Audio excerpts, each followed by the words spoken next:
All right, just gonna go over the basic steel mace stuff we worked on.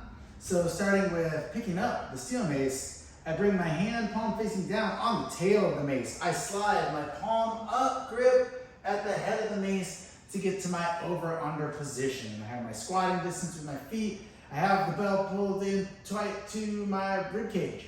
From here, I can switch. Bottom hand goes to the top. Top hand slides to the bottom. I can make it be quick, boom, or I can slow it down. Just remembering always middle of the mace is the access point. So our squatting variations that we worked on today, alternating squats, squat switch, squat switch. So I'm switching every time after I squat, boom. Then we had our pullover squat.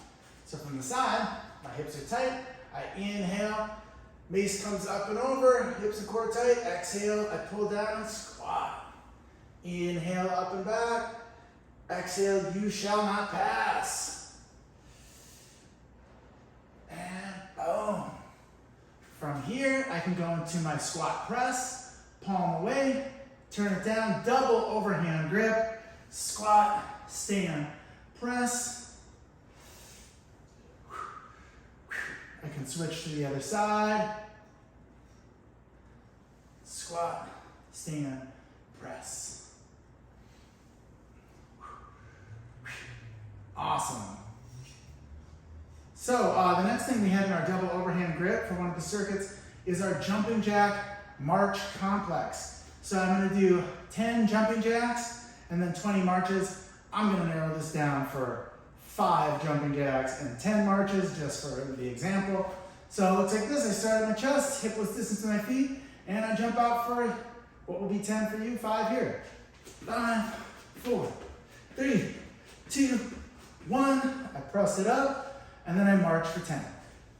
20 on your list. 2, 3, 4, 5, 6, 7, 8, 9, and 10. So that is our jumping jack overhead march scenario. And then the last of our steel mace jams was the alternating front lunge. So I'm using that alternating movement. I'm going to keep the weighted side to the stepping leg, and I step forward, switch. Step forward, switch. So just alternating my lunge, alternating what side the head of the mace is on. So I hope that made it a little good reminder for what the heck we were doing with this steel mace. Enjoy! All right, next I'm going to demonstrate our 2-part kettlebell complex, 2-part 2-hand kettlebell complex. I'm going to start with our deadlift upward row and then demonstrate how that translates into a patch called a vertical pull. Okay, so the deadlift upward row looks like this. Start on the floor, I go deadlift, upward row, lower down, touch the ground. Deadlift, row, lower down, touch, one more, boom, boom. Here. Now, I'm gonna make it one movement by hopping up to the top, pausing with the elbows, and then following back down with the vertical pull, okay? So it looks like this. I'm here, and I pull. Lower down. Pause at the top. Little hop gets me there. See from the side. Okay. So the complex we use the vertical pull in is vertical pull clean, which looks like this. I do my vertical pull and my clean. Vertical pull and clean. Always returning to the ground before I start the next exercise. All right, we have clean and squat. Same cleaning variation. Clean, catch, squat, stand. Boom. Awesome.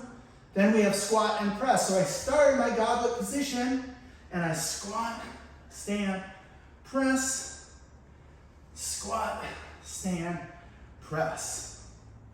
All right, then we had our thruster, which is one movement, squat to the top. So I squat, thrust to the top, racket,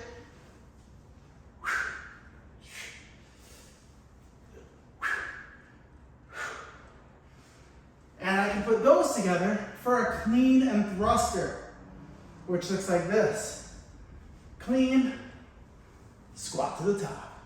Rack it, lower down, clean, squat to the top. Lower down.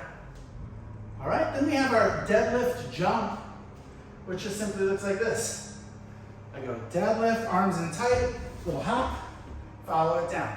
So once I do my deadlift and I jump, I come all the way down to the ground, the end of the jump. So full speed, deadlift, jump, whoops, deadlift, jump. I almost thought I was doing the vertical pull.